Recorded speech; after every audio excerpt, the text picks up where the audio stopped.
నమస్తే, welcome to Liya news. Polavaram పురోగతిని పరిశీలించేందుకు కేంద్ర జలవనరుల శాఖ అధికారులు ఈరోజు రాష్ట్రానికి వచ్చారు.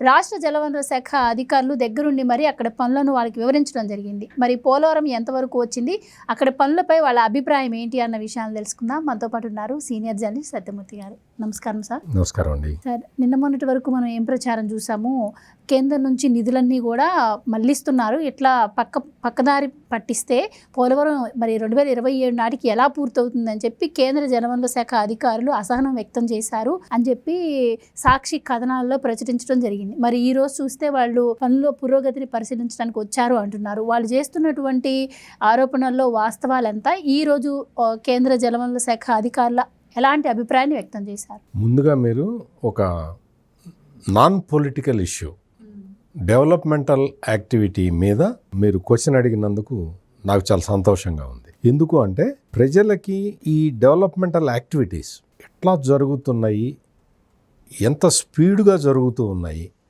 అనేది చాలామంది క్లారిటీ ఉండకపోవచ్చు. అందుకని ఆ క్లారిటీని ఇవ్వటం కోసం రాష్ట్ర ప్రభుత్వం తన వంతు ప్రయత్నం తను చేస్తుంటుంది. కానీ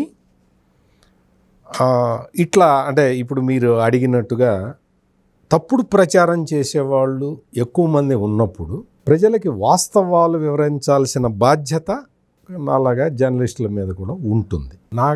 ఎందుకు ఉంటుంది అంటే నేను సబ్జెక్ట్ని స్టడీ చేస్తున్నాను కాబట్టి, దగ్గరుండి చూస్తున్నాను కాబట్టి నాకు ఈ పోలవరం ప్రాజెక్టు ప్రోగ్రెస్ అది ఒక ఆశ్చర్యకరంగా జరుగుతూ ఉన్నది.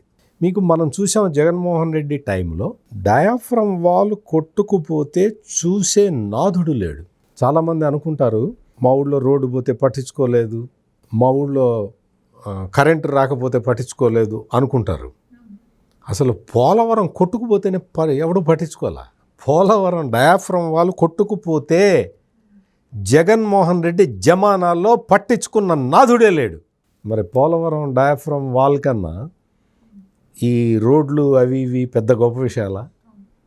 దాన్నే పట్టించుకోకపోతే మీ సౌకర్యాల గురించి జగన్మోహన్ రెడ్డి ఏం పట్టించుకుంటాడు, ఎందుకు పట్టించుకుంటాడు? మీరు అడిగిన క్వశ్చన్లో ఒక ముఖ్యమైన పార్ట్ ఏంటి అంటే పోలవరంకి వచ్చిన నిధులన్నీ రాష్ట్ర ప్రభుత్వం డైవర్ట్ చేస్తున్నది అని వాళ్ళు ప్రచారం చేస్తున్నారు అన్నారు.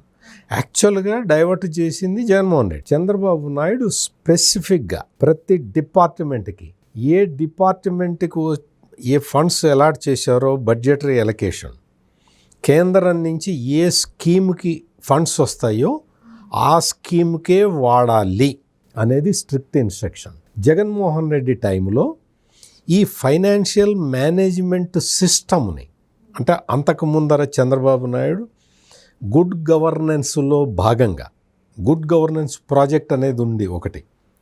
జగన్మోహన్ రెడ్డికి తెలియదు కానీ నాకైతే తెలుసు. గుడ్ గవర్నెన్స్ ప్రాజెక్టులో భాగంగా ఈ ఫైనాన్షియల్ మేనేజ్మెంట్ సిస్టమ్ని తీసుకొస్తే చంద్రబాబు నాయుడు దాన్ని పర్ఫెక్ట్గా దాన్ని ఇంప్లిమెంట్ చేసి ఆర్థిక వ్యవహారాలలో ఒక క్రమశిక్షణ తీసుకొని వస్తే ఈ ఆర్థిక ఉగ్రవాది అయిన జగన్మోహన్ రెడ్డి ఫస్ట్ అధికారంలోకి రాగానే, ముఖ్యమంత్రి కాగానే ఫస్ట్ జగన్మోహన్ రెడ్డి చెడగొట్టిన వ్యవస్థ ఏదైనా ఉంది అంటే ఈ ఫైనాన్షియల్ మేనేజ్మెంట్ వ్యవస్థ. దీన్ని చెడగొట్టేశాడు. అందులో ఏంటంటే ఆ డాష్ బోర్డులో కనపడుతుంది ఈరోజు గవర్నమెంట్కి రిసీట్స్ ఎంత, గవర్నమెంట్ ఖర్చు పెట్టింది ఎంత, అంటే వాళ్ళకి ఇచ్చింది ఎంత అనేది డాష్ బోర్డులో, అంటే మనకు కనపడదు, ఆర్థిక మంత్రికి, ముఖ్యమంత్రికి, ఆర్థిక శాఖ కార్యదర్శికి, ఆ సంబంధిత అధికారులకి వాళ్ళకి కనపడుతుంది. ఎంత రిసీట్స్ ఎన్ని, ఖర్చు ఎంత అనేది క్లియర్ కట్గా మనకు కనపడుతుంది. కనపడితే ఫైనాన్షియల్ ప్లానింగ్ చేసుకోవచ్చు అనేది చంద్రబాబు నాయుడు ఉద్దేశం. జగన్మోహన్ రెడ్డికి ప్లానింగ్ మీద పెద్ద నమ్మకం లేదు కదా, విజన్ అంటే ఎగతాళి కదా, అందుకని దాన్ని ధ్వంసం చేశాడు. అట్లా ధ్వంసం చేసిన వ్యక్తి ఏం చేశాడు, ఎందుకు ధ్వంసం చేశాడు అంటే కేంద్ర ప్రభుత్వం స్పెసిఫిక్ పర్పస్ కోసం నిధులు ఇస్తుంది. ఆ నిధుల్ని ఆ స్పెసిఫిక్ పర్పస్ కోసం ఖర్చు చేసి యూటిలైజేషన్ సర్టిఫికెట్స్ పంపిస్తే ఫర్దర్గా ఫండ్స్ డివాల్యుయేషన్ జరుగుతుంది. కానీ జగన్మోహన్ రెడ్డి దేనికి ఇచ్చిన డబ్బులు దానికి ఖర్చు పెట్టకుండా ఏం చేశాడో మనకు తెలుసు. దాంతో కేంద్రం నుంచి వచ్చే ఫండ్స్ కూడా ఆగిపోయినాయి, రాలే. చాలా ప్రాజెక్టులు వెనకబడిపోయినాయి. పోలవరం ప్రాజెక్టుకు వచ్చిన నిధులు, పోలవరం కట్టుకొండాయా అని చెప్పి కేంద్రం నిధులు ఇస్తే పప్పు బెల్లాల్లాగా తినేశాడు ఈ జగన్మోహన్ రెడ్డి. మీరు అట్టెట్ట చెప్తారండి, మీరు ఇంత బ్లేటెంట్గా మీరు ఎట్ట చెప్తారండి అని మీరు అడగచ్చు. జగన్మోహన్ రెడ్డి ముఖ్యమంత్రి అయిన తర్వాత సంవత్సరానికి 2.32% పనులు మాత్రమే జరిగినాయి. ఏడాదికి 2% పనులు. పోలవరం ప్రాజెక్టులో ఏడాదికి 2.32% పనులు అంటే ఆ ప్రాజెక్టు పూర్తి కావాలి అంటే జగన్మోహన్ రెడ్డికి 90 ఏళ్ళు రావాలి. జగన్మోహన్ రెడ్డికి 90 ఏళ్ళు వస్తే కానీ ఆ ప్రాజెక్టు పూర్తి కాదు. ఆంధ్రప్రదేశ్ ప్రజల అదృష్టం ఏంటి అంటే జగన్మోహన్ రెడ్డి ఓడిపోయాడు. ఈ రోజున జెట్ స్పీడ్తో పోలవరం పరుగులు పెడుతుంది. కేంద్రం ఇచ్చిన ఫండ్స్ని, ప్రతి పైసాని పోలవరం ప్రాజెక్టుకి ఖర్చు చేస్తూ ఉన్నారు. నిధులు అవసరమైన చోట రాష్ట్ర ప్రభుత్వం ముందు ఫండింగ్ ఇచ్చి దాన్ని రియంబర్స్మెంట్ కోసం కేంద్రాన్ని అడుగుతూ ఉన్నది. అంటే ఇంత వేగంగా వర్క్ జరగాలి అని నిర్దేశించుకొని చేస్తూ ఉన్నారు. జగన్మోహన్ రెడ్డి లాగా వచ్చిన ఫండ్స్ అన్నీ డైవర్ట్ చేసుకుంటూ పోతే సంవత్సరానికి 2.32% పనులే జరుగుతాయి. మొదటి 8 నెలల కాలంలోనే 16.85% పనులు చేశారు పోలవరం ప్రాజెక్టులో ఫస్ట్ 8 మంత్స్లో. ఫస్ట్ 8 మంత్స్ అని ఎందుకు చెప్పాను అంటే ఆ తర్వాత రెయినీ సీజన్ స్టార్ట్ అయిపోయింది, వర్షాకాలం వచ్చింది. అప్పర్ కాఫర్ డ్యాములో లీకేజీ స్టార్ట్ అయింది. అప్పర్ కాఫర్ డ్యామ్లో లీకేజీ స్టార్ట్ అయితే అప్పర్ కాఫర్ డ్యామ్ ఏదైనా, లోయర్ కాఫర్ డ్యామ్ కానీ అప్పర్ కాఫర్ డ్యామ్ కానీ దాని లైఫ్ 5 సంవత్సరాలు మాత్రమే. చంద్రబాబు నాయుడు 2014 నుంచి 2019లో జగన్మోహన్ రెడ్డికి ఛార్జీ హ్యాండ్ ఓవర్ చేసే నాటికి upper copper dam, lower copper dam పూర్తి అయిపోయినాయి. అప్పర్ కాఫర్ డ్యామ్లో 2 గ్యాపులు ఉన్నాయి, కావాలనే పెట్టారు. లోయర్ కాఫర్ డ్యామ్లో 2 గ్యాపులు ఉన్నాయి, కావాలనే ఉంచారు. ఎందుకు అంటే సీక్రెట్ ఏంటి అంటే కాఫర్ డ్యామ్ మొత్తం కట్టేస్తే మీకు ఖమ్మం జిల్లాకి ఎక్కువ ఎక్సెస్ ఫ్లడ్ వస్తే భద్రాచలం మునుగుతుంది, తెలంగాణ గొడవ చేస్తుంది. కాబట్టి కాఫర్ డ్యామ్లకు గ్యాపులు వదిలేరు. అది తెలియక ఈ జగన్మోహన్ రెడ్డి అసెంబ్లీలో వచ్చి కాఫర్ డ్యామ్ కట్టకుండా డయాఫ్రమ్ వాల్ ఎవడన్నా కడతాడా అంటాడు. కాఫర్ డ్యామ్ పర్పస్ ఏంటి, డయాఫ్రమ్ వాల్ పర్పస్ ఏంటి? నీకు కాఫర్ డ్యాములో గ్యాపులు ఎందుకు వదిలారు? స్టేట్ ఇంట్రెస్ట్లో. తెలంగాణ మునిగిపోతే అంటే భద్రాచలం ప్రాంతం మునిగిపోతే తెలంగాణ కనుక అభ్యంతరం రైజ్ చేస్తే ప్రాజెక్ట్ ఆగిపోతుంది. అందుకని చెప్పి వాళ్ళు అప్పర్ కాఫర్ డ్యాములో, లోయర్ కాఫర్ డ్యాములో మీకు 2 గ్యాపులు వదిలేరు, కావాలని వదిలేరు. అది వచ్చి అంబటి రాంబాబు చెప్తాడు. అంతకుముందు అనిల్ కుమార్ యాదవ్ అనే ఒక ఇరిగేషన్ మంత్రి ఉండేవాడు. వాళ్ళకి అసలు కాఫర్ డ్యామ్ అంటే తెలియదు, డయాఫ్రమ్ వాల్ అంటే తెలియదు. తెలిస్తే అతి ముఖ్యమైన ఇంపార్టెంట్ అయిన డయాఫ్రమ్ వాల్ కొట్టుకుపోతే ఈ మంత్రులు, ఆ ముఖ్యమంత్రి ఏం చేశారు అప్పట్లో వాళ్ళకి తెలియదు, అసలు దాని ఇంపార్టెన్సే తెలియదు. మీకు కాఫర్ డ్యాము 5 సంవత్సరాల కాల పరిమితి తీరిపోయింది. జగన్మోహన్ రెడ్డి 5 సంవత్సరాలు అట నీళ్లు పోతూ ఉంటే చూస్తూ ఉన్నాడు. అసలు చూడలేదు, నీళ్లు కూడా చూడలేదులే. అతను అసలు ప్యాలెస్ నుంచి బయటకు వస్తే కదా. అటువంటి దారుణమైన మనుషులు ఈ రోజునొచ్చి కేంద్రం ఇచ్చిన నిధుల్ని రాష్ట్రం డైవర్ట్ చేస్తుందంటే అది మరి దేంతో నవ్వాలో కూడా మరి ప్రజలే ఆలోచించుకోవాలి. ఇక్కడ మనకి ఈ కాఫర్ డ్యాముల లైఫ్ అయిపోయింది. అందుకని చెప్పి దానికి బట్రస్ డ్యాములు కడుతూ ఉన్నారు దానికి సపోర్టింగ్గా. మీకు రెయినీ సీజన్ వచ్చిన తర్వాత అప్పర్ కాఫర్ డ్యామ్లో లీకేజ్ వచ్చింది. అప్పర్ కాఫర్ డ్యామ్ సీపేజ్ వల్ల డయాఫ్రమ్ వాల్ దెబ్బతినకుండా ఉండటానికి, డయాఫ్రమ్ వాల్ వర్క్ ఆగకుండా ఉండటానికి చాలా ప్రయత్నాలు చేయాల్సి వచ్చింది. కంటిన్యూస్గా చాలా ప్రయత్నాలు చేయాల్సి వచ్చింది.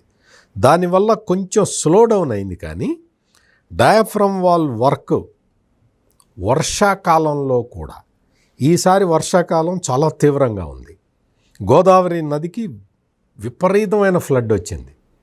ఫ్లడ్డింగ్ డేస్ కూడా చాలా ఎక్కువ ఉన్నాయి. మామూలు నార్మల్ డేస్ కన్నా ఎక్కువ ఫ్లడ్డింగ్ డేస్ ఉన్నాయి. అయినా సరే డయాఫ్రమ్ వాల్ వర్క్ ఏ రోజున ఆగలేదు.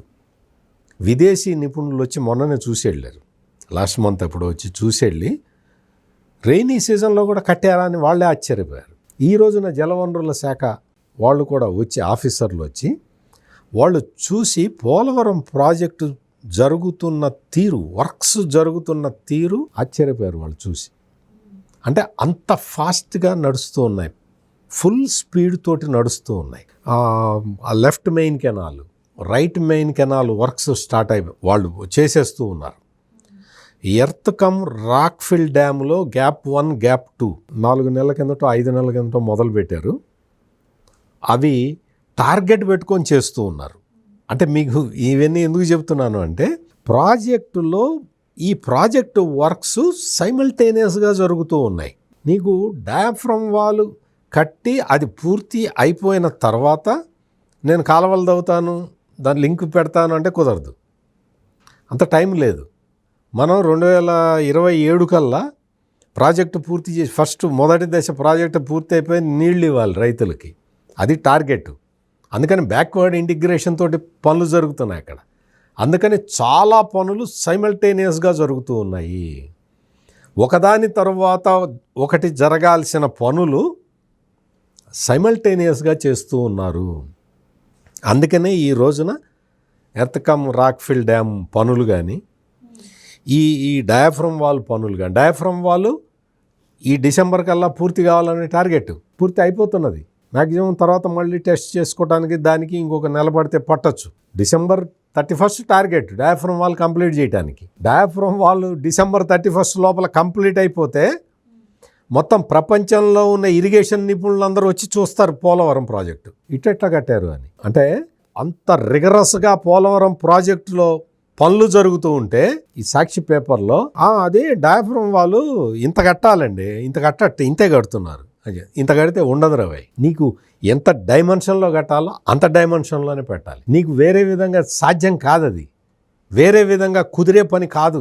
అది డయాఫ్రమ్ వాల్ అనేది ప్రాజెక్టు కొట్టుకుపోకుండా ఉండటానికి కట్టేది. నీలాగా వేరే వేరే ప్రాజెక్టు, కడప జిల్లాలో చెయ్యర్ నది మీద కట్టుకున్నావు నువ్వు ప్రాజెక్టు, అన్నమయ్య ప్రాజెక్టు కడితే దాని గేట్లు కూడా కొట్టుకుపోయినాయి, చూస్తూ కూర్చున్న గుడ్ల పక్కన. గత నెలలోనే అనుకుంటా సార్ ఈ నిర్వాసితులు ఎవరైతే ఉన్నారో వాళ్ళకి పరిహారం అందించడంలో, పునరావాసం కల్పించడంలో కావచ్చు, మీరన్న ప్రధాన డ్యామ్ గ్యాప్ 2 పనులు కూడా లేట్ అవుతుండడం వల్ల అధికారులు ఆగ్రహం వ్యక్తం చేస్తున్నారు అని చెప్పి కూడా మాట్లాడటం జరిగింది. గత నెలలోనే అనుకుంటా ఈ వార్త. వీళ్ళు అదే రాస్తారు. నేను చెప్తున్నా కదా, వర్షాకాలం కూడా జనరల్గా వర్షాకాలం ప్రాజెక్టు పనులు ఆపేస్తారు. ఏ ప్రాజెక్టు పని అయినా సరే, గోదావరిలో కట్టే ప్రాజెక్టులే కాదు, ఏ ప్రాజెక్టు పనులు అయినా సరే, ప్రాజెక్టు పనులేంటి, చిన్న రోడ్డు వేయాలన్నా వర్షాకాలం వేయరు, కుదరదు కదా, వర్షం పడుతూ ఉంటుంది, కుదరదు.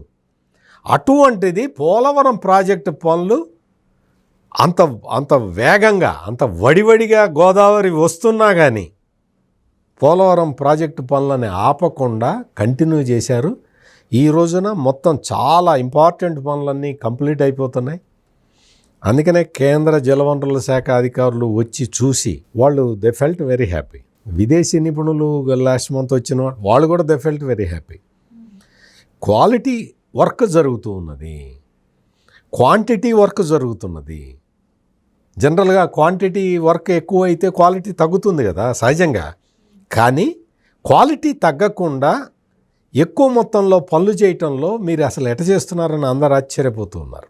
అందుకని డెడ్ లైన్ పెట్టుకొని బ్యాక్వర్డ్ ఇంటిగ్రేషన్ తోటి పనులు చేసుకుంటూ ఉన్నారు.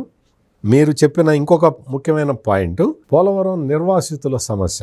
మనం చూసాం ఈ 15 నెలల కాలంలో 2 సార్లు వాళ్ళకు కూడా తెలియకుండా వాళ్ళ బ్యాంకుల్లో డబ్బులు వేసింది రాష్ట్ర ప్రభుత్వం. జగన్మోహన్ రెడ్డి టైంలో ఒక్క పైసా కూడా రాలేదు. జగన్మోహన్ రెడ్డి అంతకు ముందు అంటే 2019కి ఎలక్షన్లకు ముందు పోలవరం నిర్వాసితుల దగ్గరికి వెళ్ళి వాళ్ళని రెచ్చగొట్టి వచ్చాడు. వాళ్ళని నీకు మీరు ఇంత కాదు, అంత ప్యాకేజీ రావాలి, ఇంత ప్యాకేజీ రావాలని వాళ్ళని రెచ్చగొట్టి వచ్చాడు. వాళ్ళందరూ అమాయక గిరిజనులు కదా, వాళ్ళు నమ్మి ఈ జగన్మోహన్ రెడ్డికి ఓట్లేశారు. ఓట్లేస్తే 5 సంవత్సరాల కాలంలో ఒక్క పైసా ఇవ్వాల, ఒక్క పైసా. ఒక సందర్భంలో జగన్మోహన్ రెడ్డి అక్కడికి వెళ్తే నిర్వాసితులు అడిగారు, అన్న నువ్వు చెప్పావు కదా, నువ్వు ఇంత ఇస్తాను, ఇంత పెంచాలి, ఇంత మీకు కాంపెన్సేషన్ పెరగాలి అని చెప్పావు కదన్నా, మరి నువ్వు ఇప్పుడు ముఖ్యమంత్రివి కదా, మరి ఎప్పుడు ఇస్తావు అని అడిగారు. గిరిజనులు కల్లా కపటం లేని గిరిజనులు కదా వాళ్ళు అట్టగే అడుగుతారు, వాళ్ళేం మొహమాటపడరు. దానికి జగన్మోహన్ రెడ్డి ఏం చెప్పాడు తెలుసా సమాధానం? అన్న నేనేం చేస్తానన్నా, కేంద్రం డబ్బులు ఇస్తే మీకు ఇస్తానన్నా, వాళ్ళు ఇవ్వకపోతే నేనేం చేయాలన్నా, అంటే కేంద్రం డబ్బులు ఇవ్వాలన్నా, నేనేం చేయలేనన్నా అని గిరిజనులతో చెప్పాడు ఈ జగన్మోహన్ రెడ్డి. ఆ విషయం నీకు ఎలక్షన్లో ముందర తెలీదా? నీకు తెలిసినా తప్పు చెప్పావా? గిరిజనులే కదా మోసం చేద్దామని చెప్పావా? మరి ఈ రోజున ఫండ్స్ ఎట్లా రిలీజ్ అవుతున్నాయి? కేంద్రం నుంచి వస్తున్నాయి. రాష్ట్ర ప్రభుత్వం వెంటనే కేంద్రం నుంచి పడ్డ నెక్స్ట్ డే వాళ్ళకి ఇచ్చేస్తున్నది రీహాబిలిటేషన్ ప్యాకేజీలు. ఎట్లా ఇస్తున్నది? ఎందుకు ఇస్తుంది?